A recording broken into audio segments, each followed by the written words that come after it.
In the hush between night and memory, there's a sound that only the oldest stones know.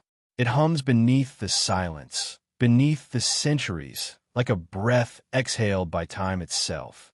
It is there, faint but steady, in the walls of castles that have watched empires rise and fall, that have seen lovers part beneath torches and kings die beside their banners. These stones do not speak loudly, they whisper. And tonight, if you listen softly enough, their whispers will guide you into the realm where history meets haunting. It begins with stillness. Outside, the world slows. The wind moves through the grass like fingers over an old harp, and the moon is a patient guardian watching over all things forgotten. There is comfort in the dark, and comfort, too, in remembering that others have stood here before us, gazing at the same pale light that once touched the ramparts of ancient keeps. Imagine yourself standing before one now, a fortress half-shrouded in mist, its towers like blackened candles reaching into a star-powdered sky. Somewhere inside, a single window glows faintly, as though the past itself has not yet gone to sleep. The world of haunted castles is a quiet one. It is not a place of sudden terror or screams echoing down long corridors. It is a place of slow breath and long memory, the kind of haunting that lingers like perfume, like candle smoke. When people speak of ghosts, they often speak of fear. But here, the spirits do not chase. They linger, they wait. They are the echo of moments too heavy to vanish. The sigh of a queen who never found peace. The soft tread of a servant who never finished his task. The faint laughter of children who once played beneath banners that no longer wave. Every ghost is a memory unwilling to fade. History is never silent. It hums beneath every stone, beneath every name carved into the walls of time. In these stories of haunted royalty, there is more than sorrow. There is devotion, pride, and the strange endurance of legacy. Every curse that clung to a crown began as love, ambition, or fear. Every haunting is the shadow left behind when a human soul leaves something undone. The castles we will visit tonight are not mere relics. They are living echoes, each with its own rhythm, its own secrets stitched into the stone. Close your eyes for a moment and imagine the sound of iron gates creaking open. Beyond them, a long corridor glows faintly in candlelight. The air smells of dust, wax, and rain-soaked wood. Portraits line the walls, faces that watch, eyes that seem to recognize you. Somewhere deeper in the hall, there's a faint sound of music, the ghost of a melody that once filled a ballroom. You are stepping into history, into the quiet heart of what once was. These are not just places of kings and queens, but of loneliness, devotion, betrayal, and belief. They are where power meets its reflection, and sometimes that reflection stares back. The haunted castles of the old world hold within them the pulse of centuries. Some were built for war, some for love, and some to simply outlast time. But none escaped the weight of their owners' fates. A fortress that once stood invincible has now become a tomb for whispers. A ballroom once lit with 100 chandeliers now holds only the soft shuffle of invisible dancers. Each stone has absorbed laughter, tears, and a faint trace of prayers murmured in desperation. They say the walls of these places remember everything, even the things that history chose to forget. And within those walls, there's another story, one of bloodlines. Royal families whose names once commanded nations, now reduced to legends, to curses. The air around their memory still hums with the sense of something unfinished. The Habsburgs, the Tudors, the Bourbons, families that shaped continents, bound by duty and undone by fate. Their legacies reach far beyond the pages of history books. They breathe in superstition, in stories passed down in hushed tones by servants, travelers, and dreamers. Some say their blood carried greatness. Others whisper it carried doom. As the night deepens, the line between history and myth begins to blur. In the candlelight, truth and legend dance together like old companions. It is in this in-between space, where reason softens and imagination blooms, that the real magic of the past reveals itself. Because what is haunting, if not memory refusing to die? And what is a curse, if not a story too powerful to be forgotten? You are not here to be frightened. You are here to wander slowly through the corridors of time, to listen to what remains. The footsteps you hear are not your own. They belong to centuries. The air you breathe has passed through chambers where kings once whispered secrets and queens once wept alone. Tonight, those moments unfold again, softly, like pages turning in an unseen hand. And as you listen, you may begin to sense that these stories, though steeped in shadows, carry their own kind of light. The light of remembrance. The light that glows in ruins long after the torches have gone out. Perhaps the ghosts that walk these halls are not lost souls, but guardians of history, ensuring that we never forget what it means to live, to love, and to lose. So, let us begin this journey, not as seekers of horror, but as travelers in time. Each castle, each dynasty, is a chapter in the grand book of the human spirit. We will trace the paths of monarchs and martyrs, of cursed heirs and restless queens. We will walk through mist and marble, through laughter and lament. And when the dawn comes, we will have heard what the stones have tried to tell us all along, that even in silence, the past still speaks. The night is waiting. The first gates are opening. Step softly and listen closely, because the whispers through stone are calling your name. The stones that build a castle are more than simple matter. They're the bones of memory, the framework of human longing turned to permanence. When you first approach an ancient fortress, rising out of fog and meadow like the hull of some colossal ship long run aground, there is a sense of deep patience in its form. Each wall, each tower, each narrow slit of a window was placed with intention. Behind every arch lies centuries of purpose, defense, and display. Fear and faith entwined like ivy on old stone. Castles were born not only from need, but from desire. The need to feel safe and the desire to be remembered. If you stand within one and close your eyes, the silence feels crowded. It is not empty, but full of things unseen, of warmth once held, of laughter, of argument, of footsteps crossing flagstones long since worn smooth. The air itself feels heavy with recollection, as though the past still circulates through the corridors like invisible wind. The sound of your own breathing mingles with 1,000 ghosts, and suddenly, you are part of its story too. The stones do not speak, yet they seem to murmur, telling you that everything built by human hands is also built by human hope.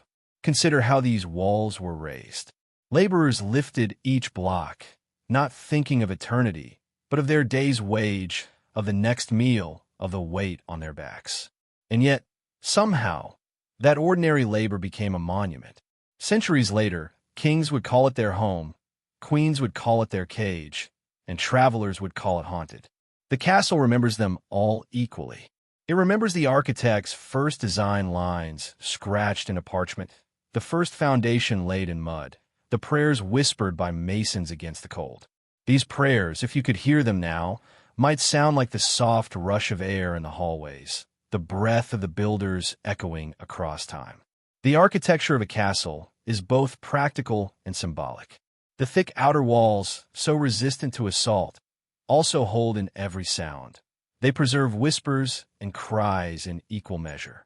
The great halls, built to display wealth and power, are now wide caverns of echo and dust.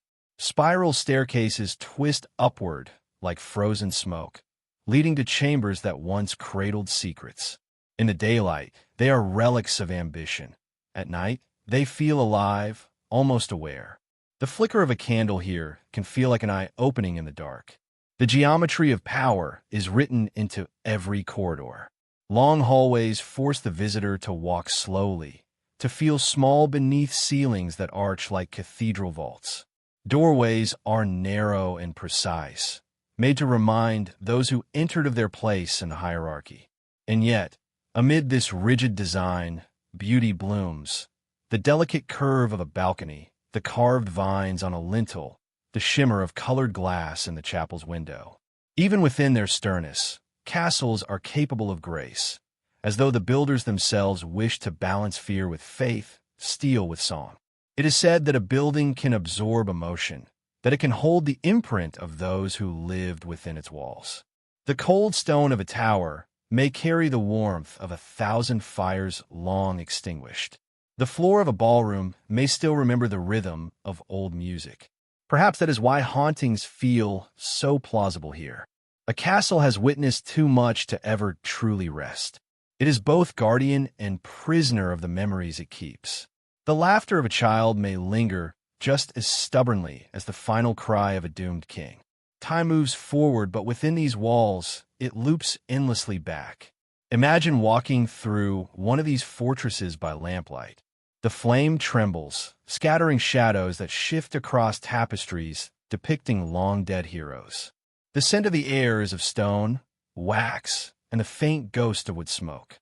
You place your hand on the wall, and it feels cool, ancient, alive. This wall has stood through wars, coronations, betrayals. It has seen banners of victory unfurl and then burn. It has seen royal blood spilled and wiped away. To the wall, none of it is remarkable. It simply remains, bearing quiet witness as centuries come and go. There's a strange comfort in this endurance. Castles remind us that life, for all its drama and terror, leaves something behind. The architecture itself is memory turned into matter. Each tower is a monument to the idea that humans once believed they could resist the passing of time. Of course, time always wins. The walls crumble, the roofs collapse, but still, something lingers. A feeling, a vibration, the architecture of shadows. And so, these structures become keepers of secrets. Legends grow around them like moss. A hidden passage beneath the great hall, a door that refuses to stay locked, a light seen flickering in an upper chamber long after the royal line has died out. People come to visit, to marvel, to wonder, and as they walk through the ruins, they contribute to the memory themselves. Every voice, every footstep, every moment of awe is absorbed, another layer of story pressed into the walls. There's an almost spiritual quality in the way stone holds memory. Cathedrals and castles share this gift. Both were built as symbols of faith, one in God, the other in power. Both stand as proof that belief can take physical form. Yet belief has a shadow. The same walls that protected a dynasty can become its prison. The same architecture that displayed strength can trap despair within its symmetry. Every castle has two sides, the side that greets the sun and the side that speaks to the moon. At night, the balance shifts. When daylight fades and silence thickens, the castle becomes something else entirely. The lines of architecture that once represented dominance now seem to breathe with vulnerability. The empty windows stare out like hollow eyes, and the ramparts hum with the sigh of the wind. You realize that the stones have absorbed not only power, but the loneliness that always follows it. Every king's victory echoes with the sound of what was lost to achieve it. To walk through such a place is to walk through the architecture of human emotion. Pride, love, cruelty, hope, all solidified into form. The castle remembers where the laughter was loudest and where the tears fell hardest. It remembers coronations and conspiracies, birth cries and death rattles. And those centuries have passed.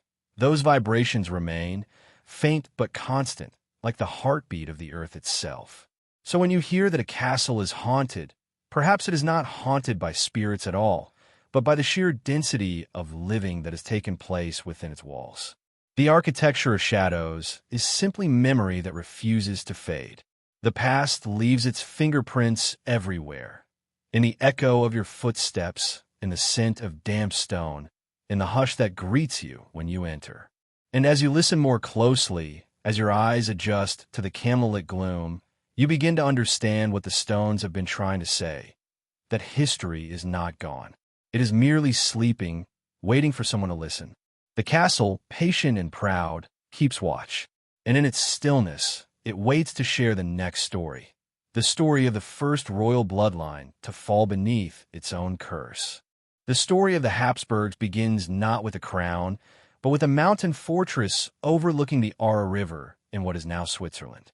From this solitary stronghold, Habsburg Castle, the family took its name, and from those cold, misted stones, a dynasty was born that would stretch across centuries and empires. They would come to rule vast realms: Austria, Spain, Hungary, Bohemia, and for a time, much of Europe itself.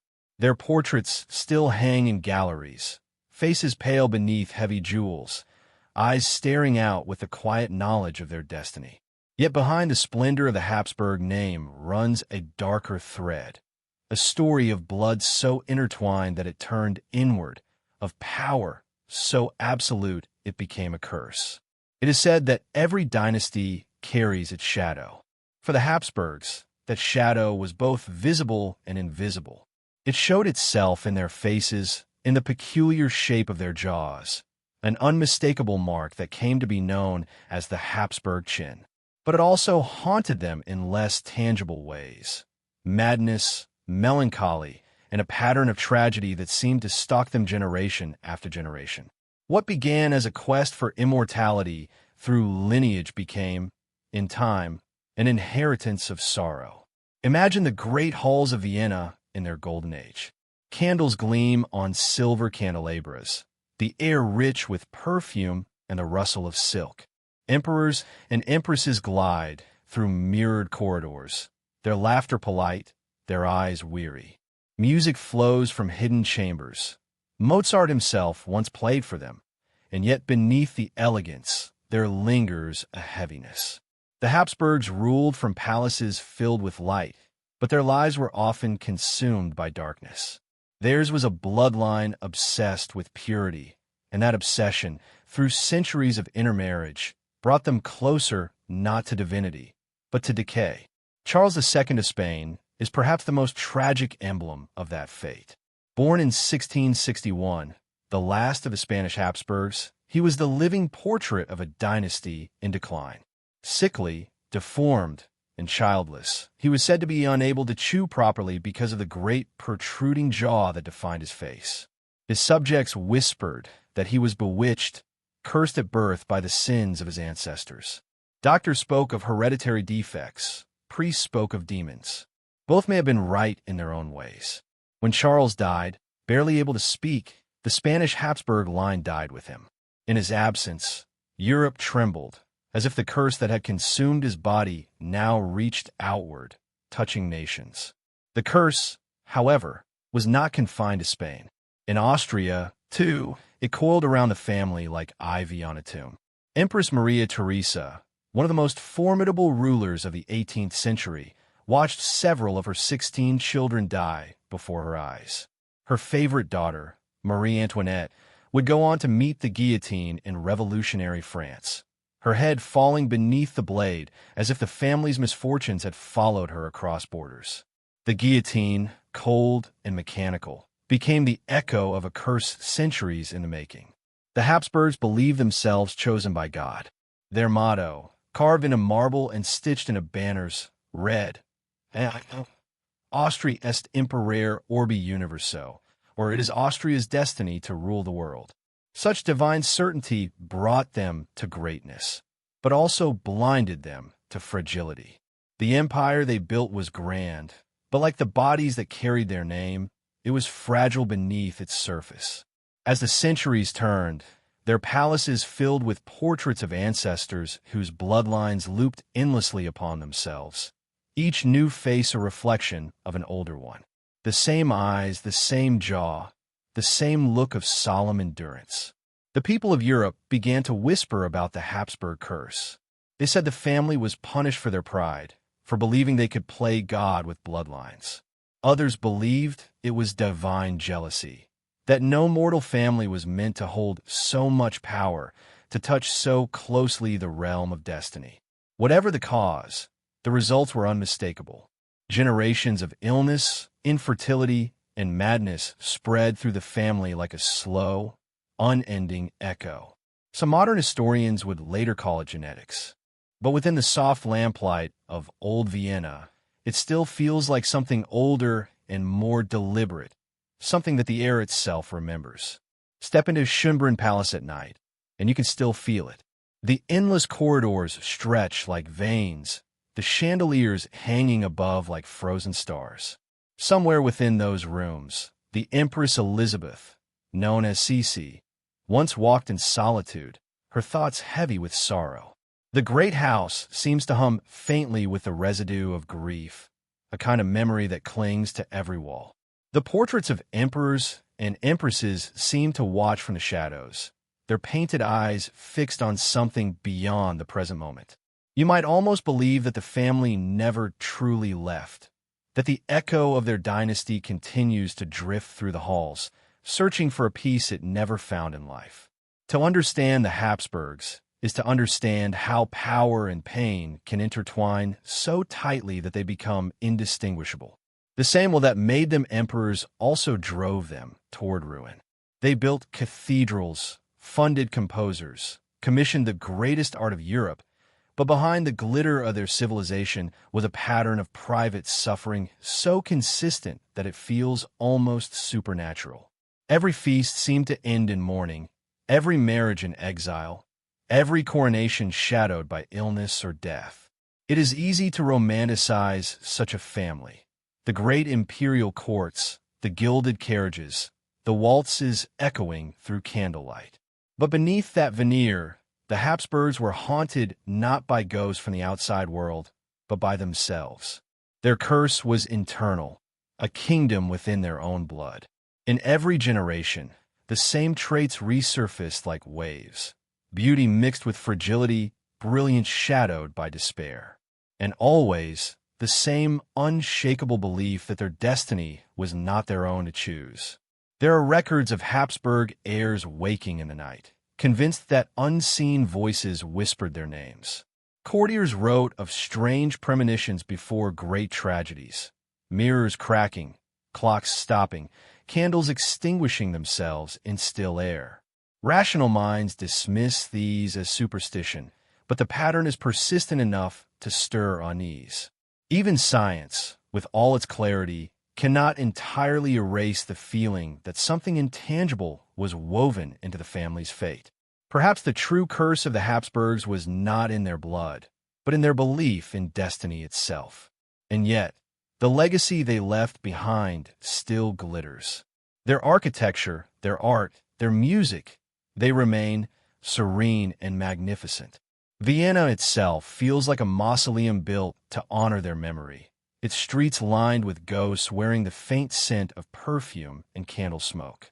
When you walk through the palaces they left behind, you can feel the tension between grandeur and sorrow, as if every gilded frame were holding back tears. The empire may have fallen, but its echo endures. The Habsburgs achieved their dream of eternity, though not in the way they imagined. Their immortality lies not in power, but in the haunting beauty of their ruin. And so when the wind moves through the arches of Schönbrunn or stirs the curtains in the Hofburg at night, it sounds almost like a sigh. Perhaps it is the sigh of Charles II, or Maria, Teresa, or Sisi herself, a breath from the long thread of a family that reached too far, too long, into the realm of fate. Their story is not merely history, but a mirror held up to every dream of greatness that forgets its cost. The Habsburgs built their empire in the image of eternity. But eternity, it seems, demanded a price.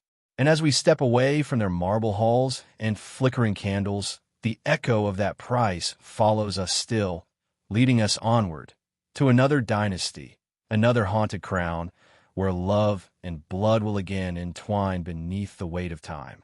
Night settles softly over Vienna, and Schönbrunn Palace glows like an ember against the horizon.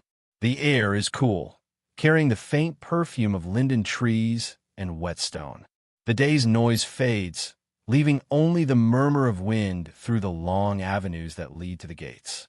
The palace stands silent now, its countless windows reflecting the moon like 100 sleepless eyes.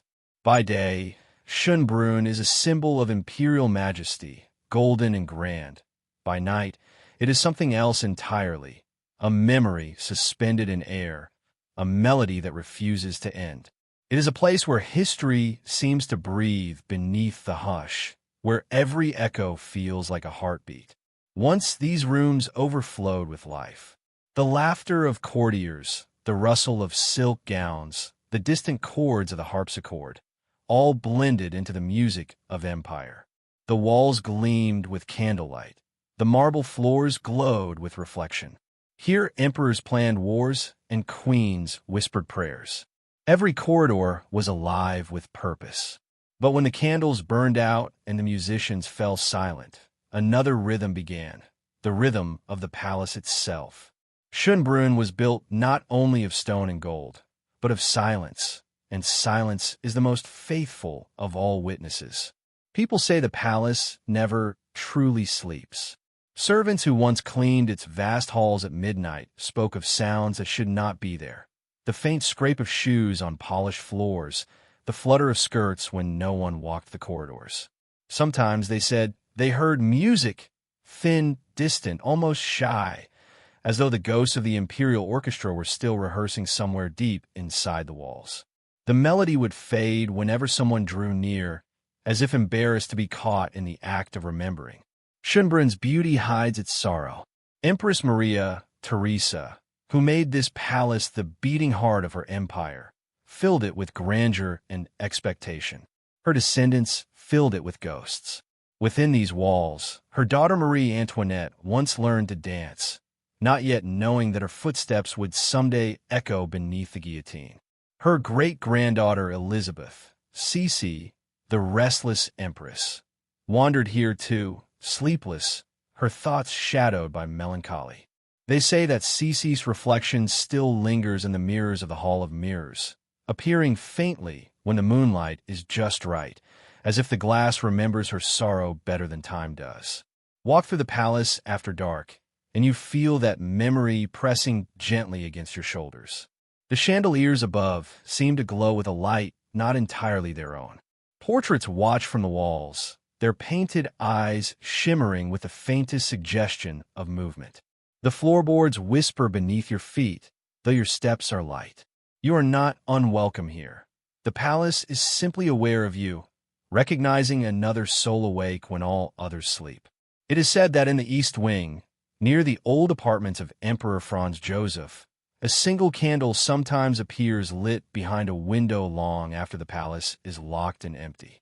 Guards who pass that way claim they have seen the faint silhouette of a woman pacing slowly back and forth, her gown brushing the curtains. When they approach, the light vanishes. The window goes dark.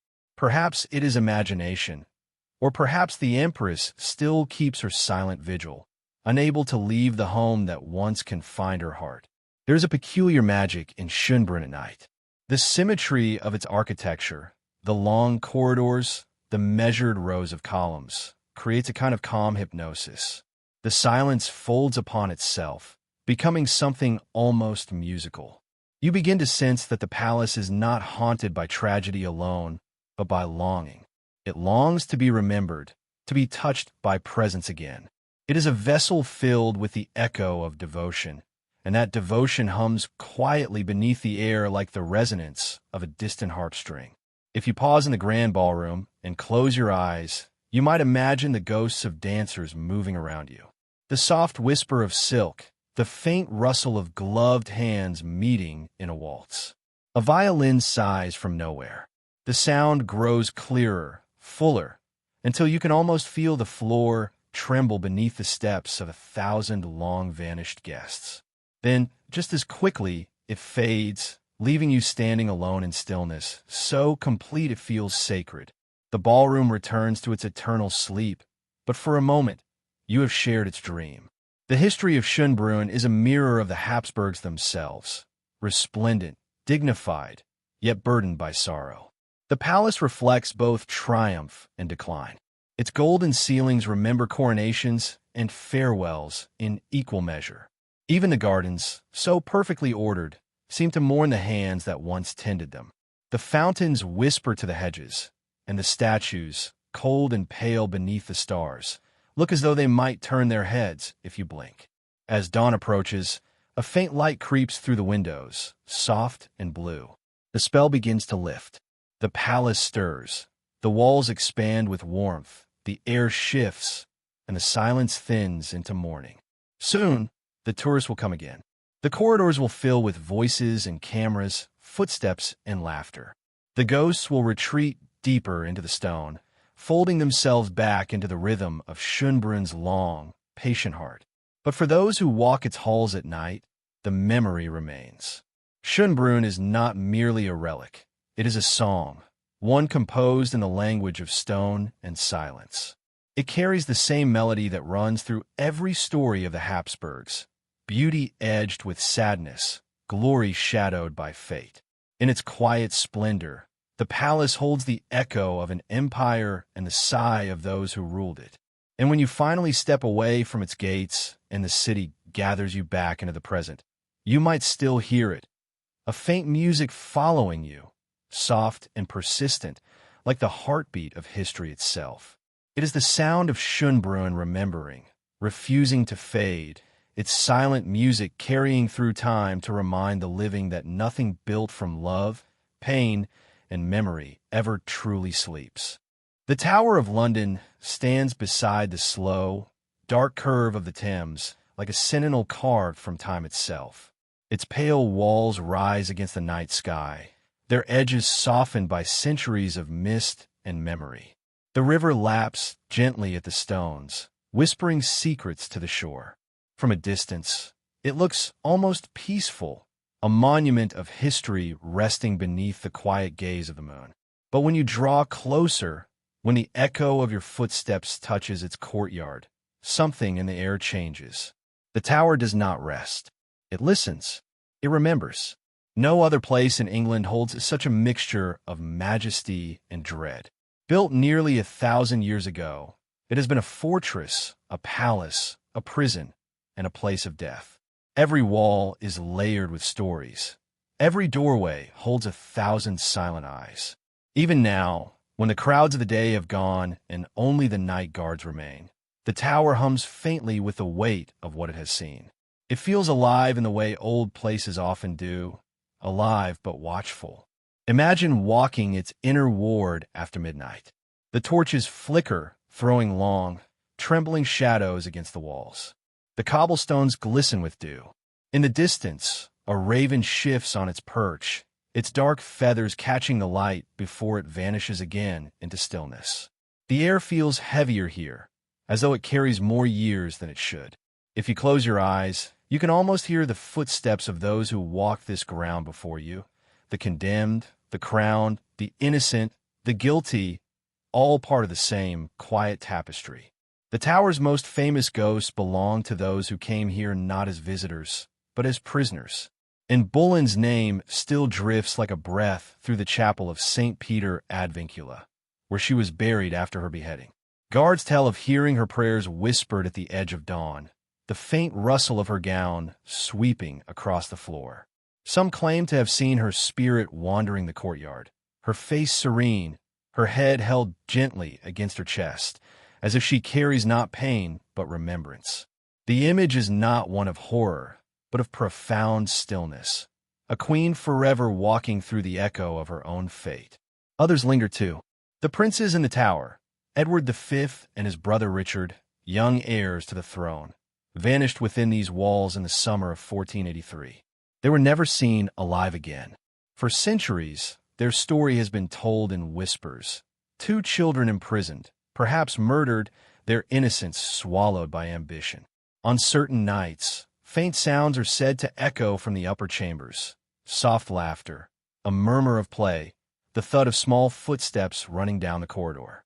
When the guards investigate, they find only still air and empty rooms.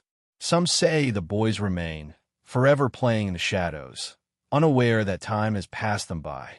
There is also the sorrowful figure of Lady Jane Grey, the 9 Days Queen, who ruled England for little more than a week before she was condemned to die within these walls.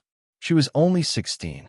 Those who have seen her ghost describe her as pale and radiant, her hands clasped in prayer, her eyes full of quiet forgiveness. She walks at dawn, the moment of her death, her light shape appearing on the scaffold site near the chapel before fading as the first rays of the sun touch the stones. Her presence feels less like haunting and more like a benediction, a lingering trace of grace in a place that has known too much cruelty. But not all who haunt the tower are so gentle. There are darker stories, of doors slamming without cause, of cold winds that blow through sealed chambers, of sudden chills that creep up the spine. One tale speaks of a phantom bear that guards the entrance to the jewel house, a spectral echo of the live animals once kept there centuries ago.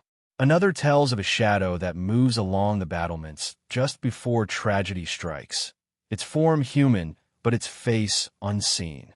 These are not merely stories told to frighten. They're the tower's way of breathing, of reminding the living that memory cannot always be locked away. The yeoman warders, who serve as both guardians and storytellers of this ancient place, speak with respect when they speak of its spirits. They say that every echo, every flicker of unexplained light is part of the tower's rhythm. The ghosts are not enemies here. They are residents. They are the echo of duty, love, and fear, repeating forever beneath the arches and stairwells. Sometimes the river seems to participate in the haunting. The Thames moves like a slow pulse beside the tower, carrying reflections of its walls in the black water. Those who have kept watch on the riverbanks say that at certain hours, mist will rise thickly from the surface, curling around the gates as though trying to seep back inside. In that moment, it feels as if the past is trying to return home. If you listen long enough, the tower begins to tell you its secret, that it does not hold ghosts out of cruelty, but out of memory. Every soul that entered it left behind a trace, and those traces have formed a kind of harmony, a sad, patient music that the walls hum to themselves through the centuries. The Tower of London is not a place of horror. It is a place of remembrance. Each stone holds both suffering and strength, both death and devotion. As dawn breaks over the river, the fog begins to lift. The ravens stretch their wings and caw softly, their cries echoing through the courtyard. The first light touches the tower's white walls, and for a moment, everything seems new again. The ghosts retreat into the warmth of the stone, folding themselves into the silence. But if you stand very still, you can feel them there, quiet, watchful, eternal. The tower remains, a monument to the fragility of power and the endurance of memory. Its walls have seen kings rise and fall, have felt the footsteps of the condemned and the crowned alike. It stands as England's great mirror, reflecting both the light of its history and the shadows that shaped it. And as the sun climbs higher and the city stirs to life, another story waits just beyond the sea. The story of a dynasty whose grandeur rivaled even the Habsburgs, whose downfall was written not in blood alone, but in the whispers of fate that echoed through the golden halls of France. France, unlike England, wears its ghosts differently. Theirs do not haunt in whispers, but in sighs, the soft rustle of silk behind closed doors, the faint scent of candle wax, and perfume lingering in the corridors of Versailles. When night falls upon the châteaux, the golden light of day slips away, and the palace becomes a dream suspended between worlds. The mirrors that once reflected the splendor of kings now shimmer faintly with the residue of what once was. Faces long gone, laughter now only memory, love and betrayal forever, circling in the echoing halls. Versailles was not built merely as a home. It was a statement, a vision carved into marble and gilded glass. Louis XIV, the Sun King, desired a palace that could rival heaven itself. And for a time, it seemed he succeeded. Every ceiling bore paintings of gods. Every hallway sang with music and light.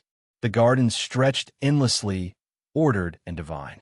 But beneath the elegance lay an unease, a sense that the splendor was too perfect, too fragile.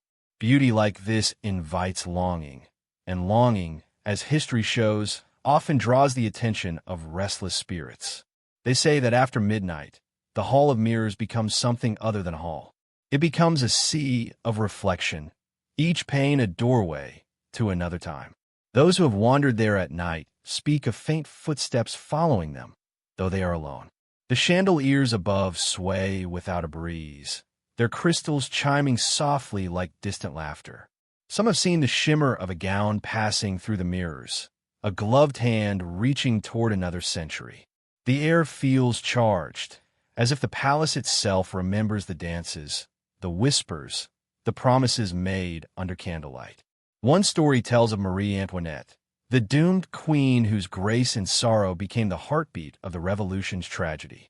During her lifetime, she sought peace within the palace walls, first in lavish masquerades, later in the quiet simplicity of her private hamlet at Petit Trianon. Yet peace never came. The world beyond Versailles grew restless, and the cries of the people soon drowned the music of her court. Still, her spirit is said to wander these grounds, dressed not as a queen, but as a woman searching for escape. In 1901, two English women, Moberly and Eleanor Jourdain, visited the gardens of Versailles. They walked along the shaded paths of the Petit Trianon, feeling suddenly disoriented, as if the air had thickened. Around them, the colors seemed to dull, the light to dim. Then they saw figures, men in green coats, a woman sketching, and a lady dressed in an old-fashioned gown, standing near a small temple. Her expression was distant, her face pale with sadness. Later, the women became convinced that what they had seen was not of their own time. The woman, they believed, had been Marie Antoinette herself, glimpsed at the moment before her fall. Whether or not their story is true, the feeling they described, the bending of time, the sense that the past still lingers just beneath the surface, is something many have felt at Versailles. For all its grandeur, there is a melancholy that moves through the palace, a soft ache that never quite leaves. The halls that once rang with music now echo faintly with silence. The mirrors that once reflected the golden age of kings now catch only the shadows of ghosts. And perhaps it is fitting. The French royal line was both blessed and cursed by its magnificence. Louis XIV died, surrounded by splendor, but isolated by pride. His successors inherited his throne and his loneliness. Louis XVI and Marie Antoinette tried to preserve the dream of Versailles, but the dream had already begun to crack. The same walls that glittered with opulence would soon tremble with the roar of revolution. They say that on certain nights, the sound of the mob can still be heard faintly in the distance, a murmur of fury carried on the wind, growing louder before fading into nothing. The gardens, once trimmed to mathematical perfection, seemed to lean toward the palace as if listening. The fountains, silent now in the dark, reflect the faint shimmer of the moon like eyes watching the memory unfold again and again. There is also a smaller, sadder legend, one few speak of openly. It tells of a child's laughter echoing through the queen's apartments, followed by a single, fragile cry. Marie Antoinette's son, the lost Dauphin, died in captivity after the fall of the monarchy, but some believe his spirit returned to the place where he was once loved. The queen's ghost, it is said, still searches for him in the quiet hours, her footsteps soft, her voice a whisper calling his name. The sound fades before dawn. Versailles, for all its light, remains a monument to the fragility of power. It is a palace of reflection, not only in its mirrors but in its meaning. It reminds us that even the brightest sun eventually sets, that every golden age hides its own twilight. The spirits that wander its halls are not merely haunting. They are remembering. They replay the last notes of a vanished world, a world where beauty was mistaken for permanence and luxury for peace. When the first light of morning filters through the gilded windows, the palace seems to wake again. The ghosts fade back into the mirrors, into the marble, into the air. The tourists will come again, marveling at its splendor, never quite sensing the ache beneath it. But those who walk alone, quietly, may still feel it, that gentle pulse of sorrow that runs through the gold leaf and crystal, that longing for a time that will never return. As the sun rises over the Grand Canal, the light gleams across the statues and fountains, washing away the night's enchantment. The palace glows once more, magnificent and serene, pretending not to remember. But the silence between its heartbeats tells another story. A story of love lost to time, of grandeur swallowed by history, of ghosts who do not seek vengeance, only remembrance. And as you leave Versailles behind, the dream does not end. It lingers in the distance, calling softly across Europe to another royal house, another set of cursed bloodlines whose power and downfall were written not in gold but in prophecy. The path now leads east, into the mountains and forests where legend and royalty meet. The realm of the Hohenzollerns, where castles cling to cliffs and the air hums with the echo of forgotten kings. The road winds north through the quiet valleys of Germany, where mist drifts low between forested hills and ancient towers rise like fragments of forgotten dreams. Here, in the heart of Europe, stands one of the most hauntingly beautiful fortresses ever built, Neuschwanstein Castle. It looks less like a place made by human hands and more like something imagined, conjured from the delicate edge between myth and memory. Perched high above the village of Hohenschwangau, its pale turrets pierce the clouds, and the air around it feels heavy with longing. This is the castle of a king who dreamed himself into legend. Ludwig II of Bavaria, the Swan King, the last romantic monarch of a dying age. Ludwig's story begins like a fairy tale and ends like a tragedy. Born into privilege, he grew up surrounded by grandeur, but starved of affection. The young prince retreated into fantasy, enchanted by music, poetry, and the vastness of his imagination. When he ascended to the throne in 1864, he was barely 19. His eyes were filled with visions of beauty and idealism, but the world he inherited was governed by politics and practicality. Ludwig had little interest in power. What he wanted was transcendence. And so he began to build. Neuschwanstein was to be his refuge, his dream made stone. Inspired by the operas of Richard Wagner, whom Ludwig adored, the castle was designed as a monument to art, beauty, and solitude. Its towers reached toward heaven, its halls painted with scenes of knights, swans, and eternal love. From its windows, the king could gaze upon endless forests and blue lakes shimmering in the distance.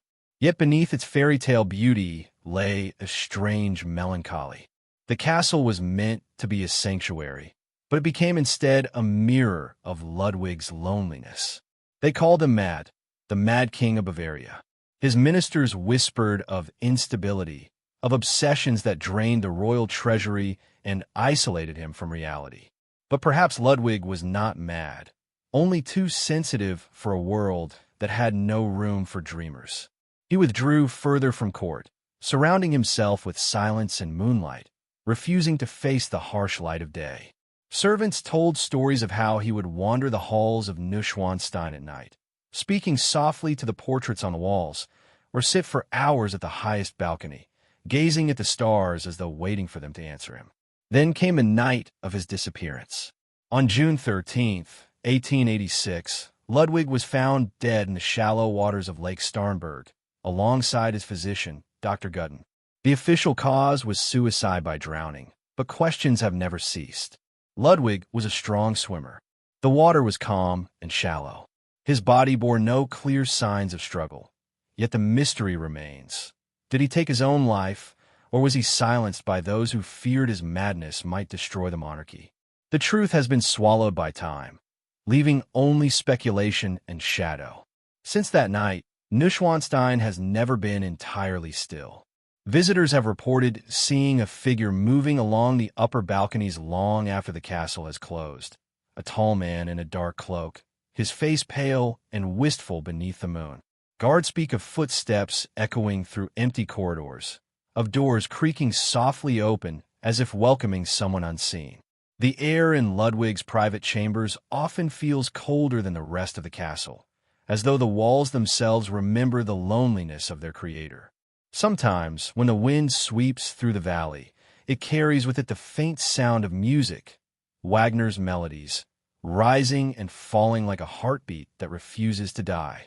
The legend of the Swan King endures because it feels like something more than a royal tale. It is a story of yearning, of beauty pursued to the edge of madness.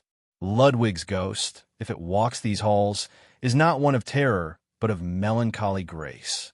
He sought a world untouched by corruption, a place where art and spirit could reign supreme. In Neuschwanstein, he found that world, even if only in death. Yet there are darker whispers too.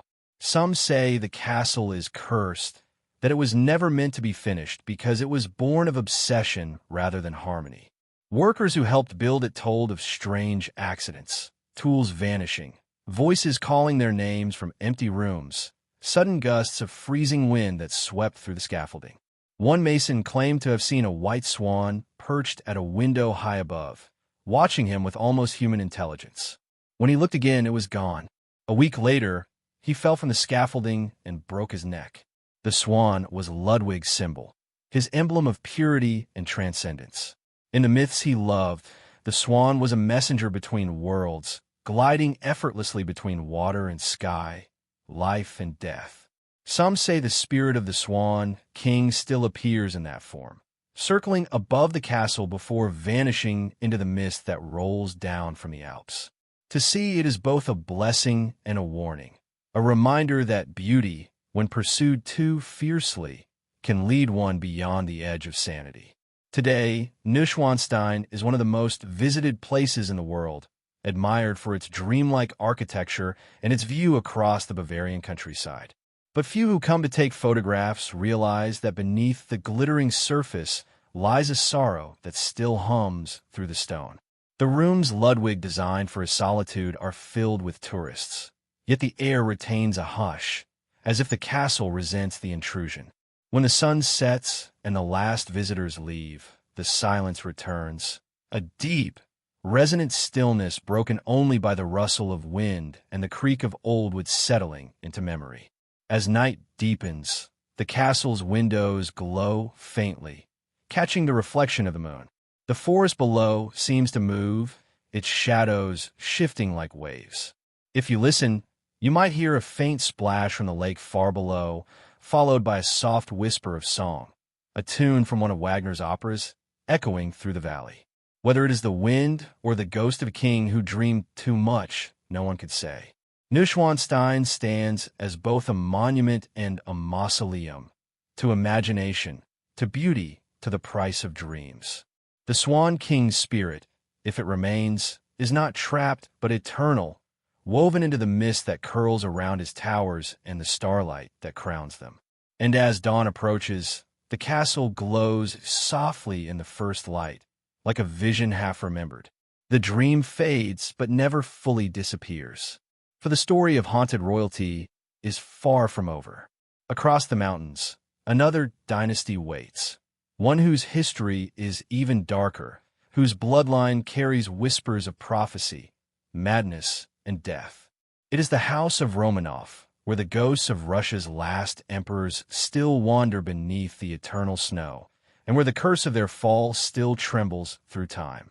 The wind-swept expanse of Russia stretches endlessly, its vastness unfurling like an ancient, unbroken silence.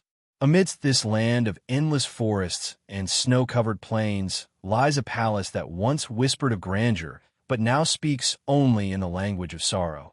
The Winter Palace in St. Petersburg. Built to reflect the imperial power of the Romanovs, it stands as a monument to both the heights of Russian royalty and the tragic fall that would soon follow. The palace, once a beacon of opulence, now lies under the weight of memories, where history is woven into every brick, every hallway, and every painted ceiling. The ghosts of the Romanovs are said to linger here, their tragic fate written not just in blood, but in prophecy.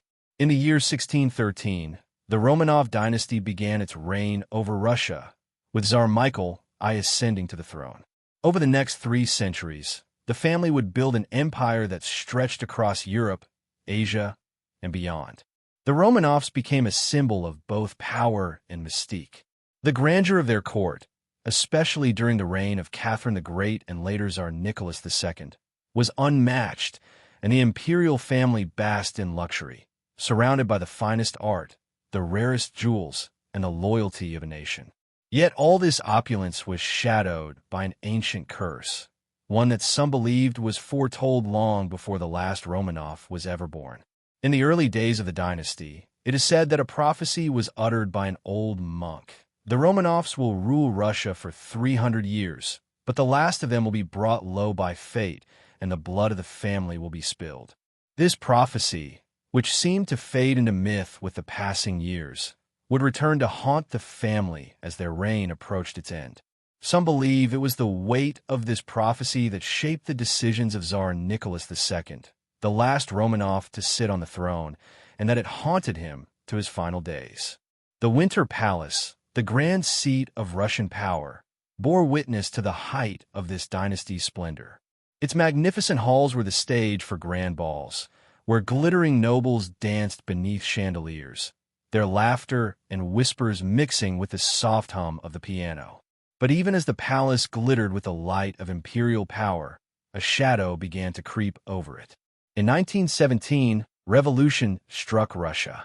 The Romanovs, once beloved by the people, found themselves at the mercy of the rising tide of discontent. Tsar Nicholas II, along with his wife, Alexandra, and their 5 children, were placed under house arrest in the Alexander Palace. The revolution would soon tear away everything that had defined their world. In the early morning hours of July 17, 1918, the Romanovs were executed, gunned down in the cellar of the house where they had once lived in safety. Their deaths were as swift as they were brutal, and the world watched in horror as the imperial family, once untouchable, was reduced to corpses, their blood staining the earth beneath them. It was a brutal end, but it would not be the end of their presence in the Winter Palace. Those who have visited the palace in the years since the revolution tell tales of strange happenings in the once glittering halls. The sounds of footsteps echo through the empty corridors at night, and the soft rustling of silken gowns can be heard in the empty ballrooms. In some rooms, the scent of perfume lingers long after the lights have been extinguished. It is said that Tsarina Alexandra, the deeply religious and devoted mother, still walks the halls in her heavy black dress, the weight of sorrow and faith forever etched upon her face. On quiet nights, some visitors to the Winter Palace report seeing the faint outline of a woman in the distance. Her long, dark hair hanging loose, her figure slipping silently through the marble halls. Others claim to feel an overwhelming sense of grief and despair when they pass by the room where the Romanovs were last held. Some have even seen fleeting glimpses of the children, the 2 daughters, Anastasia and Maria, their young faces bright with the innocence they were denied in their final moments. There is an unsettling quality to these apparitions, a sense that the family, though dead, is somehow still present, forever tethered to the place where their reign began and ended. The legend of Anastasia's survival is perhaps the most famous of all the Romanov mysteries. Rumors persisted for years after the murder of the family that the youngest Romanov daughter, Anastasia, had somehow escaped the firing squad. Some claimed to have seen her wandering the streets of Europe under a different name, her true identity hidden from the world. The story of Anastasia's survival captivated the public, and various women came forward, claiming to be the lost princess. Though DNA testing has since confirmed that all of the Romanovs were killed that night, the mystery of Anastasia's possible escape remains one of the most enduring legends surrounding the family. It is said that her ghost, much like the others, lingers in the Winter Palace, where she once danced as a child beneath the chandeliers. Yet, despite these ethereal echoes of the Romanovs, it is the very presence of their deaths that seems to haunt the Winter Palace the most. The brutal end of the family echoes through the corridors, and even those who work within the palace feel the weight of its dark history. Many claim to feel a sudden chill when entering the rooms where the family was held captive, as though the air is still thick with the memory of their fear and grief. Guards have reported seeing figures moving behind curtains or reflected in mirrors, figures that disappear when they turn, leaving nothing but the cold shadows of the past. Some believe the ghosts of the Romanovs do not rest because they died in violence and injustice, their blood spilled in a palace that had been their home for so long. The Winter Palace is not just a building. It is a tomb, a shrine to a vanished era. Its walls are steeped in memory, and the very foundations seem to hum with the echoes of those who lived and died within it. But the curse of the Romanovs extends far beyond the palace itself. The dynasty's rise and fall are linked to the land of Russia itself, a country torn apart by revolution, by war, and by the ceaseless march of time. The curse, it is said, was fulfilled by the blood spilled in that cold, dark cellar. The Romanovs, once the most powerful family in Russia, have been reduced to myth, their legacy both magnificent and tragic. Their ghosts are not merely the spirits of one family, but of an entire era, now lost to the annals of history. Yet in the stillness of the Winter Palace, amid the grand chandeliers and the polished marble floors, it is as if the family still lingers, trapped within the walls that once held their lives. Some nights, if you stand still and quiet, you might hear the faint sound of a piano playing in one of the abandoned drawing rooms, or catch the flicker of a shadow passing by in the grand ballroom. And if you are quiet enough, you might almost believe that the Romanovs are still here, waiting, watching, as they always have, forever part of the palace they called home, and the empire that would never be the same after their fall. In the years following the Romanovs' death, Russia would undergo transformation, turmoil, and tragedy. Yet their story, haunted by royal bloodlines and a violent end, would continue to echo through history. And while the Winter Palace stands as a monument to a lost world, it is also a place where the ghosts of the past, draped in the elegance of imperial robes and marked by the curse of fate, still walk. Nestled high in the Carpathian Mountains, on a cliff that juts dramatically over the valley below, there stands a castle so enigmatic and shrouded in legend that it seems less a creation of human hands than a structure dreamed into existence by the night itself. Bran Castle, often called Dracula's Castle, is a place where the line between history and myth blurs, where the echoes of centuries-old curses still seem to reverberate through its stone walls. This fortress, which has become synonymous with the dark legend of Count Dracula, tells a tale far older and more intricate than the vampire story it's most famous for. Built in the 14th century as a defensive stronghold, Bran Castle has witnessed centuries of Romanian history unfold beneath its shadow. The castle's strategic location near the border of Transylvania and Wallachia made it an important military post during the rule of the Hungarian kingdom. But it was not until the 19th century, in the publication of Bram Stoker's 1897 novel Dracula, that the castle became forever associated with the infamous vampire. Stoker, though never having visited the castle, used Bran as the inspiration for the residence of his legendary antagonist, Count Dracula, forever intertwining this imposing fortress with the world of the supernatural. However, the myth surrounding the castle long predates Stoker's work, and the history of Bran Castle is as layered and complicated as the legends surrounding it. The earliest traces of the castle's legend begin long before the arrival of Vlad the Impaler, the ruler often thought to have inspired Stoker's Dracula.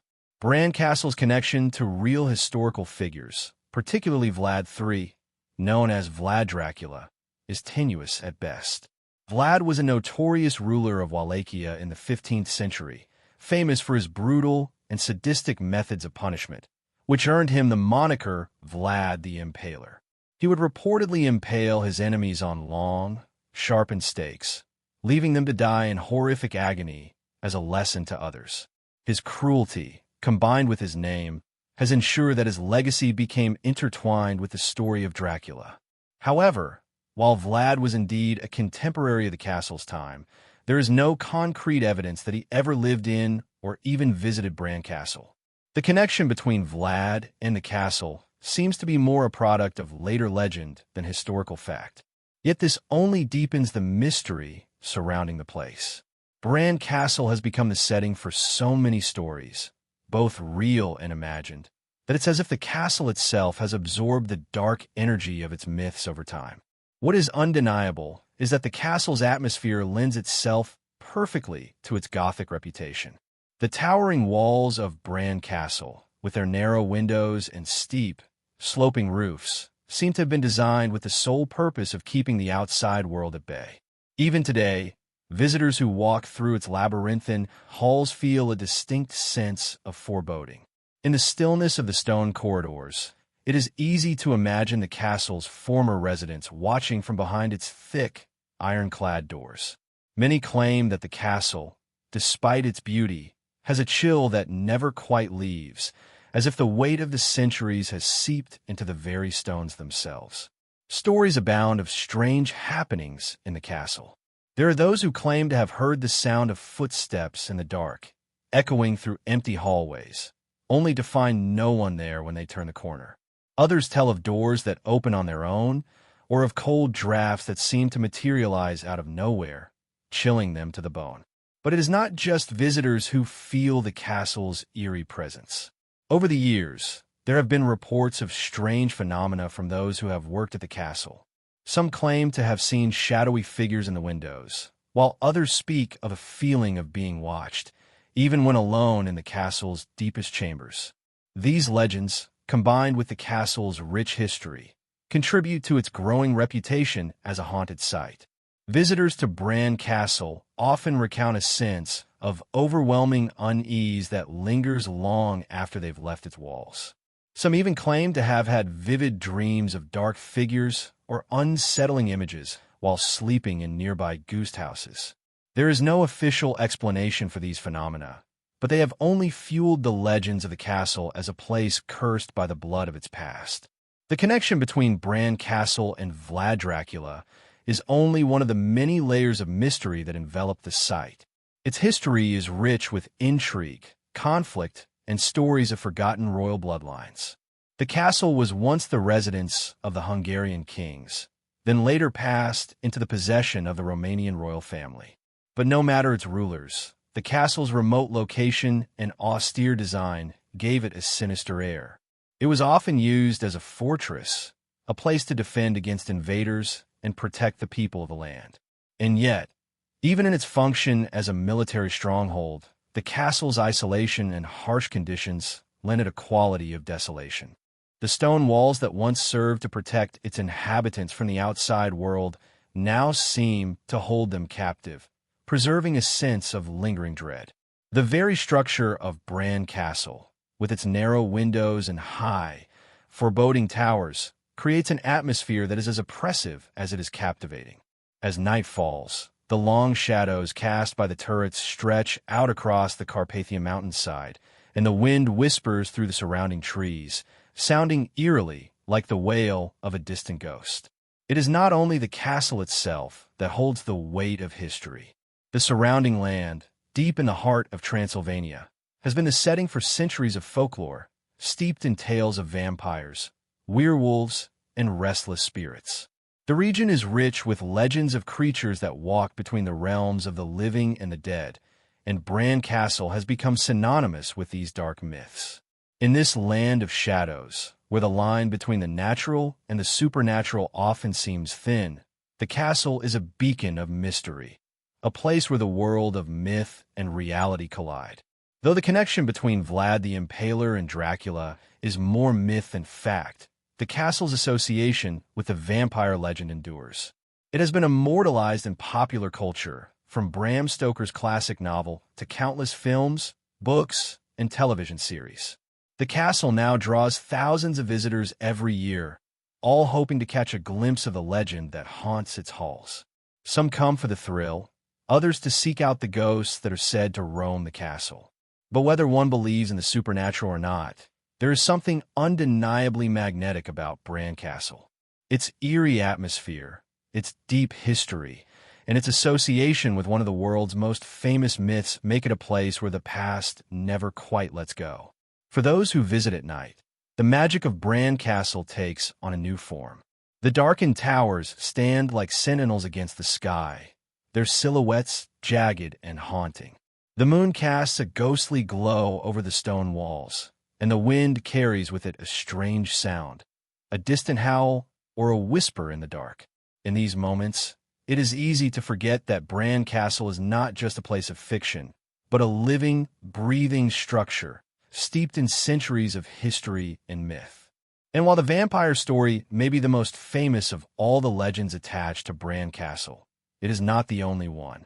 The castle has borne witness to countless secrets and stories of royal intrigue, of power, and of blood. It is a place where the darkness of the human soul seems to meet the shadowy forces of the supernatural, where the stories of the past are forever inscribed in its walls. Perhaps that is why Bran Castle has become so synonymous with Dracula, because in its towering presence, we see not just the vampire, but the very essence of legend itself. As the night deepens and the winds sweep through the Carpathian Mountains, Bran Castle remains, its dark silhouette standing watch over the land below.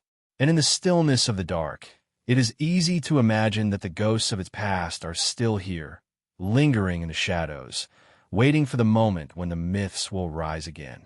The world of haunted castles and bloodlines steeped in mystery does not end with the tragic fate of the Romanovs or the eerie legends surrounding Dracula's castle. Far to the west, deep within the wild and rugged hills of Scotland, stands a fortress that holds its own sinister history, one whispered about by locals and shrouded in fog, Duntroon Castle.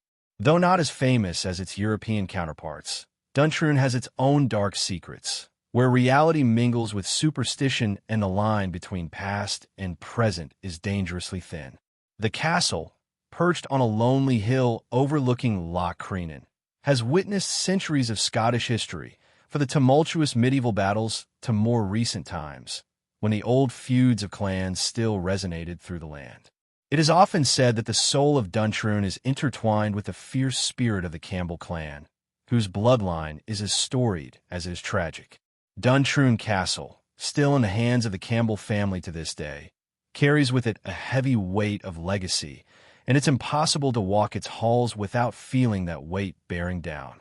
The origins of Duntroon Castle stretch back to the 13th century, a time of constant war and strife. It was originally built as a stronghold, its stone walls designed to withstand not only the fierce Scottish weather, but also the deadly conflicts between clans. The Campbells, who controlled the surrounding lands, used the castle as their base of operations during countless feuds, including the infamous Battle of Inverlochie in 1431, where the Campbells clashed with their rivals, the MacDonalds. It was during such times of war and violence that the seeds of Duntroon's haunting were likely sown. But the true dark heart of the castle's legacy lies in the tales of betrayal, bloodshed, and vengeful spirits. One of the most notorious events associated with Duntroon Castle occurred in the 17th century, when the castle's lord, Sir John Campbell, was said to have murdered his own brother in cold blood. Sir John, power-hungry and ruthless, had his brother, Colin, imprisoned within the very walls of Duntroon. The details surrounding the murder are unclear. Some say it was over a dispute for control of the family estate. Others claim it was part of a larger plot for vengeance and domination. What is known is that Sir John had his brother strangled in one of the castle's dark chambers, the act of fratricide forever staining the castle's reputation. The story of Sir John's treachery did not end with his brother's death. It is said that the spirit of Colin Campbell haunts the very halls of Duntroon Castle, seeking vengeance for the murder that marred his life. Visitors who have stayed in the castle speak of hearing strange noises late at night, footsteps echoing through empty corridors, the sound of chains rattling in the darkness. Others have reported a cold presence in the castle's chambers, as though someone unseen were watching, waiting, or even standing at their bedside. The most disturbing reports often come from those who have spent the night in the castle's most notorious room, the so-called Brothers' Chamber, where Colin Campbell is believed to have met his untimely end. It is in this room that the most chilling events are said to occur. Cold gusts of wind, inexplicable sounds, and the unmistakable feeling of a presence that refuses to leave. But it is not only Colin's restless spirit that haunts the castle. Duntroon Castle is also known for its association with another tragic figure, Lady Mary Campbell, the beautiful but ill-fated wife of Sir John Campbell. Legend has it that Lady Mary was deeply in love with her brother-in-law Colin, and their forbidden love affair became the stuff of whispers among the clan. When Colin was murdered, Lady Mary was devastated, and some say she fell into a deep depression. Others claim she was so heartbroken by the tragedy that she took her own life in the very same chamber where her lover had died. The spirit of Lady Mary is said to still roam the castle to this day, a figure dressed in white, her ghostly form drifting through the halls, still mourning the loss of the man she loved. Visitors often report the sensation of cold spots near the windows in the castle's turret rooms, where Lady Mary is said to appear, staring out into the darkness as though waiting for Colin to return. The legend of Lady Mary and Colin's doomed love story only adds to the eerie atmosphere that permeates Duntroon Castle. It is as if the walls themselves hold the echoes of centuries of betrayal and sorrow, their stones steeped in blood, love, and loss. But perhaps the most unsettling aspect of the castle's haunting is the sense that time itself is warped within its walls. The spirits of Duntroon Castle seem not to be trapped in the past, but to exist in a kind of endless loop, their grief and anger forever replaying the same tragic scenes. As with many haunted locations, the question arises, is the castle truly cursed, or is it the product of years of human suffering and conflict? There are those who believe that the blood of the Campbell family, tainted by murder and revenge, has left an indelible mark on the land, causing the spirits to become trapped in a cycle of torment. Others argue that the legends are simply that, tales spun from the minds of locals eager to preserve their heritage and mythologies. But regardless of the truth, there is no denying the palpable sense of unease that clings to the castle. The landscape surrounding Duntroon only adds to the atmosphere of isolation and mystery. Situated beside Loch Creenan, the mist that often rises from the water in the early morning hours seems to envelop the castle, obscuring its towers and creating an otherworldly appearance. The loch itself has its own legends, stories of creatures and spirits that inhabit its depths, of forgotten souls lost to the waters, and of fishermen who have disappeared without a trace. In the twilight hours, when the fog rolls in thick and heavy, the line between the world of the living and the world of the dead seems to blur. It is then that the restless spirits of Duntroon Castle are said to be at their most active, their whispers carried on the wind that blows across the loch. There is a peculiar feeling when visiting Duntroon Castle, one that cannot be easily shaken. Whether it is the oppressive weight of history, the specter of betrayal, or the chill of unseen eyes upon you, it is a place that lingers in your thoughts long after you have left. The castle's isolation, its connection to centuries of bloodshed and sorrow, and its haunting legends make it one of the most eerie and mysterious castles in Scotland. The Campbell clan may have once ruled these lands, but it seems that the land itself now holds them in its grasp, entwining their spirits with the very earth on which they once stood. Duntroon Castle stands as a reminder of how the past never truly fades away. It is always there, waiting to be rediscovered and perhaps to be relived. And as long as it stands, its haunted history will continue to captivate those who dare to venture near, listening for the whispers of the dead, the echoes of an ancient curse that is yet to be lifted. In the mist-covered hills of Wales, where ancient forests stretch across the land like a shroud, there stands a fortress that seems as old as the myths themselves, Châteaux de la Rochefoucauld. While this castle may not carry the same name recognition as its more famous counterparts, it holds within its walls a history intertwined with bloodlines, betrayal, and a series of eerie hauntings that have captivated both locals and visitors alike. Its beauty and mystique have made it a subject of fascination, but it is the dark tales of tragedy and curse that have made the castle an enduring symbol of a forgotten time, a place where the past never quite lets go. The Châteaux de la Rochefoucauld's story begins in the early Middle Ages, around the 10th century, when it was first established as a military stronghold. The fortress was built atop a hill, offering a strategic view over the surrounding valley, and was originally designed to protect the local population from invaders and marauding forces.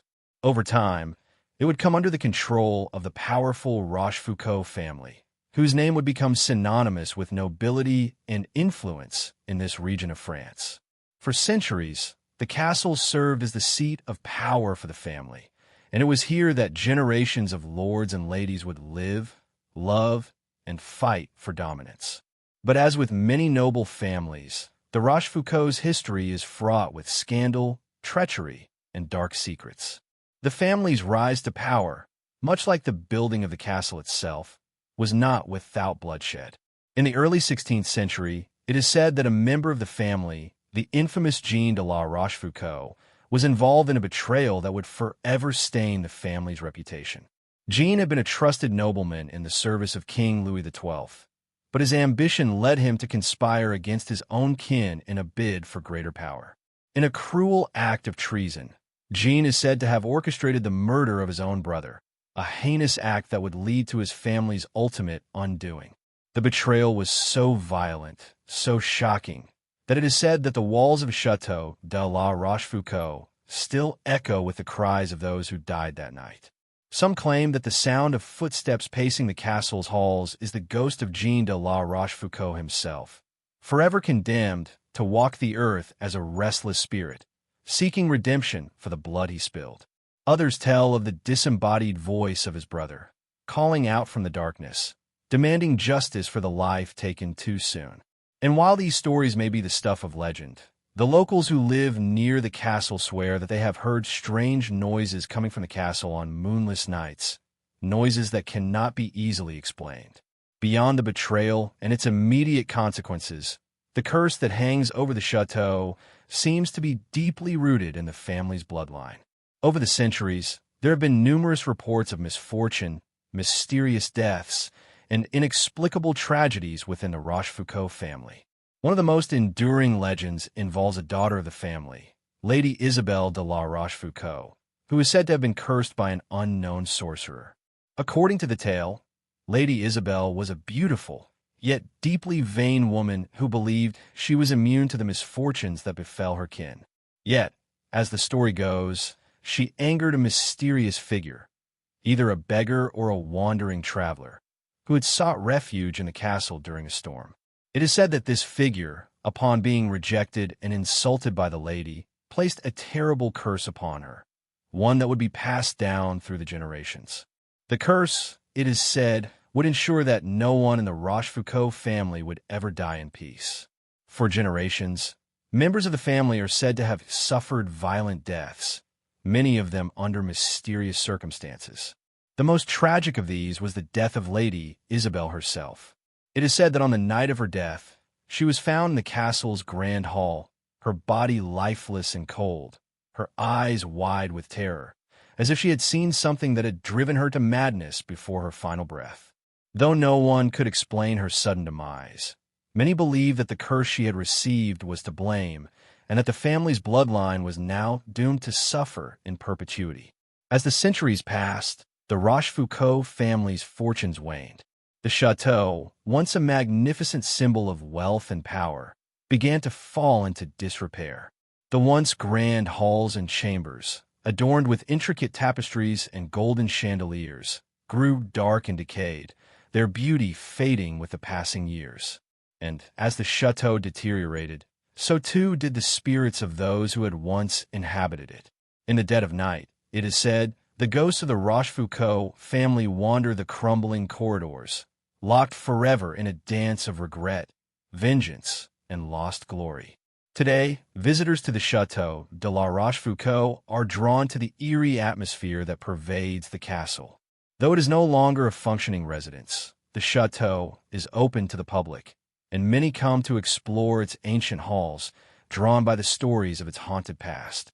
But those who stay too long report an unsettling feeling of being watched, an oppressive presence that makes it difficult to shake the sense of being surrounded by unseen eyes. The temperature drops unexpectedly in certain rooms, and strange shadows seem to flicker in the corners of vision. There are even those who have reported seeing the figures of cloaked men walking through the halls, their faces obscured in shadow, as though they are lost souls forever searching for something they cannot find. Perhaps the most unsettling feature of the Château de la Rochefoucauld is its eerie, almost supernatural quiet. The vast halls are silent, the echo of footsteps on the stone floors the only sound breaking the stillness.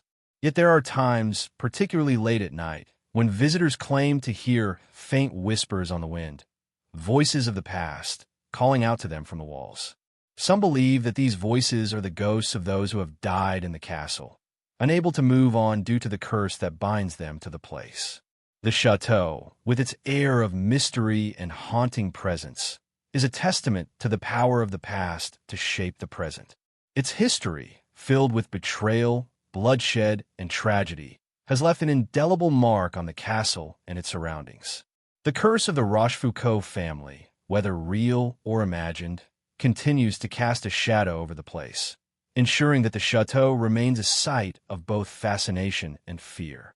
For those who seek to explore the dark and mysterious corners of history, the Château de la Rochefoucauld offers a chilling glimpse into a world where the past never truly fades, and where the restless spirits of the dead still haunt the living.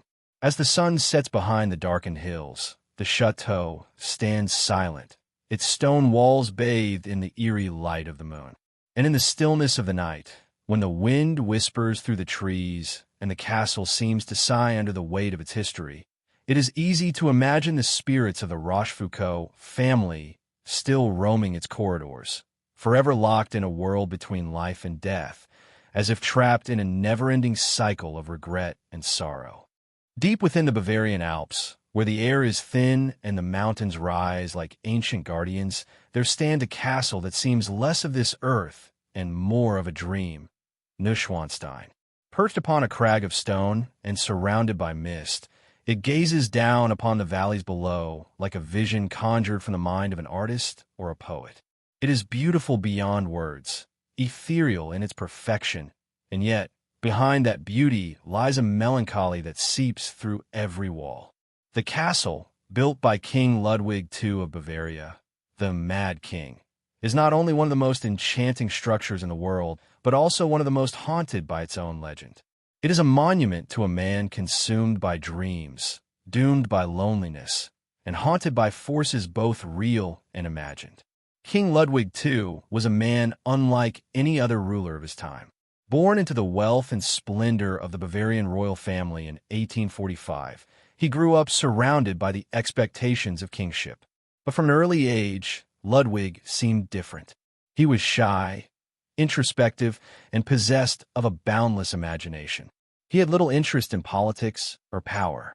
Instead, he was drawn to art, music, and beauty, especially the works of the composer Richard Wagner, whose operas would later shape the king's entire world. While others saw Bavaria as a kingdom to be ruled, Ludwig saw it as a canvas for his fantasies, a place where he could build the impossible and give form to his inner visions. Neuschwanstein Castle was the greatest of those visions. Construction began in 1869, when Ludwig was just 24 years old. He envisioned a structure that would stand as both a refuge and a monument to the chivalric ideals and romantic myths that had captivated his mind. Inspired by medieval legends, the works of Wagner, and his own restless imagination, Ludwig poured his fortune into building a castle that seemed to rise from the clouds themselves. But his obsession would prove to be his undoing. The project drained the royal treasury, and his ministers began to view him as increasingly unstable. The people whispered of madness, that the young king had lost his mind, that he was building castles not for his kingdom, but for ghosts. The deeper one looks in a Neuschwanstein, the more it becomes apparent that the castle was never meant for the living. It was Ludwig's escape from a world that could not understand him. The rooms are filled with imagery drawn from myth and opera, knights in shining armor, maidens lost in forests, gods and spirits locked in eternal struggle. The walls seem alive with stories of love and death, and even in the castle's most beautiful chambers, there is a lingering sadness, as though the air itself remembers the man who built it. In June of 1886, Ludwig's tragic story reached its end. Declared insane by his own ministers and deposed from the throne, he was confined to Berg Castle under supervision. Only 3 days later, he was found dead in the shallow waters of Lake Starnberg alongside his doctor. The circumstances of his death remain one of Europe's greatest royal mysteries. The official explanation was drowning, but many believe Ludwig was murdered. Theories range from political assassination to suicide, but the truth has never been uncovered.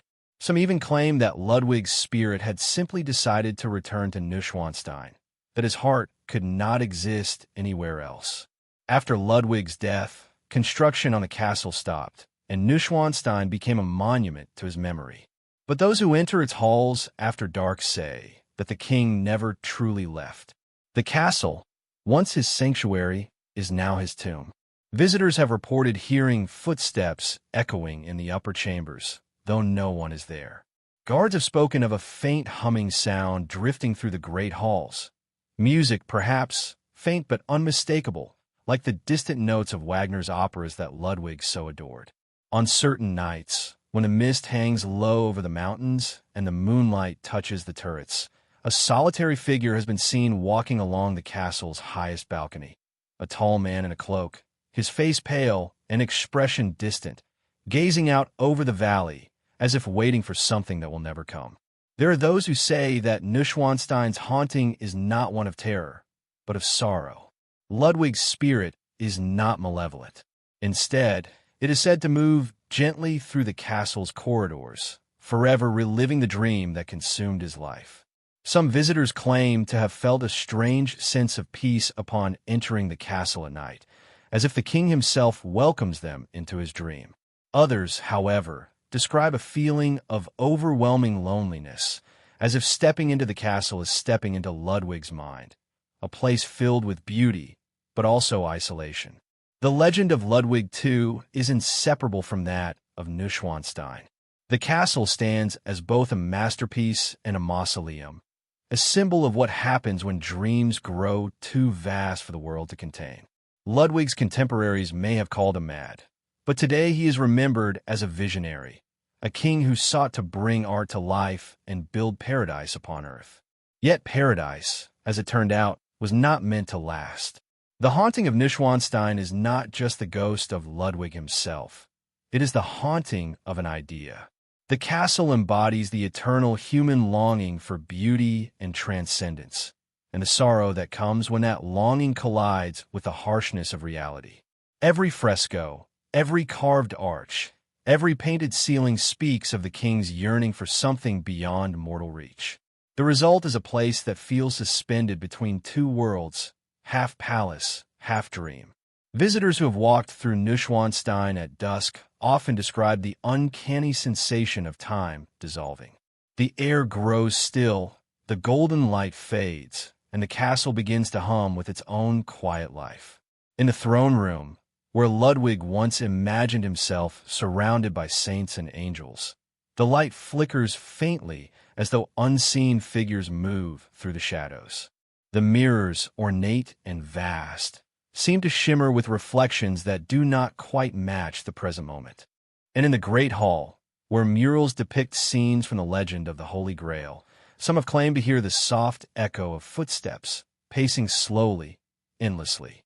It is said that Ludwig's ghost sometimes appears not within the castle itself, but on the mountain paths surrounding it. Travelers who have ventured near at night tell of a figure in royal attire wandering the woods, lantern in hand, the light bobbing softly through the fog. He never speaks, but if one listens closely, there's the faint sound of music, haunting, beautiful, and full of longing. When approached, the figure vanishes, leaving behind only the faint scent of pine and candle wax. And yet, there is a strange comfort in Ludwig's haunting. Unlike other cursed bloodlines, his legacy does not speak of vengeance or violence, but of a dream too fragile for the world. His ghost, if it exists, is not seeking to harm but to remember. He walks not as a specter of torment, but as an artist forever bound to his masterpiece, a man who built a home for beauty and now inhabits it for eternity. As dawn rises over the Bavarian Alps, the first light catches the spires of Neuschwanstein, bathing them in gold.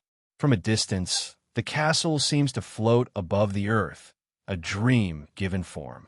And perhaps that is the true mystery of Neuschwanstein.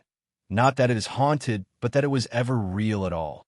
In its silent halls and mist-shrouded towers, One feels the echo of Ludwig's heart still beating, a quiet rhythm of longing that has never ceased. Neuschwanstein stands as both a fairy tale and a requiem, a final reminder that beauty and madness often walk hand in hand, and that some dreams, though they may destroy those who create them, never truly die. Far to the north, in the shadow of the Carpathian Mountains, lie the ruins of Poenary Castle, perched like a scar upon a jagged cliff. Once the stronghold of Vlad the Impaler, it now watches silently over the Argesh River, its stones steeped in memory and myth. The path to reach it winds through dense forest and ends in nearly 1,500 steps carved into rock. Visitors often speak of a strange heaviness there, a stillness that presses on the chest, as though the air itself remembers. Vlad's reign was one of fear and iron discipline. He ruled through cruelty, yet he believed it was the only way to protect his land.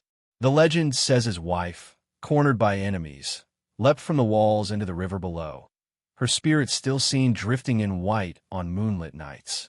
The locals call the stream beneath the cliff the Lady's River, a place where sorrow lingers like mist. At night, Poenary feels alive. The wind hums through hollow chambers, torches seem to flicker in the corners of imagination, and sometimes, so the stories go, a figure in dark armor stands upon the wall, watching the valley. Whether ghost or memory, it belongs to a past that refuses to die. The castle endures, a monument to love, loss, and the echo of power that once ruled through fear. Across the landscapes of Europe, the haunted castles grow quiet as dawn breaks. Their ghosts retreat into stone, leaving only silence and the faint scent of memory. Each ruin, each legend, tells the same story, of pride and longing, of lives that burned too brightly to be forgotten. The walls that once rang with laughter and cries now whisper only of the past, yet somehow the air feels alive with remembrance. Perhaps these ghosts are not curses, but memories, echoes that simply refuse to fade. The haunted castle stands as proof that history breathes still, waiting to be heard by those who listen. In the soft light of morning, as mist drifts from the hills and the world begins anew, the ancient towers remain steadfast, half in shadow, half in dream. They remind us that time never truly erases love or sorrow. It only carries them forward, softly, endlessly, like a lullaby sung by the stones themselves.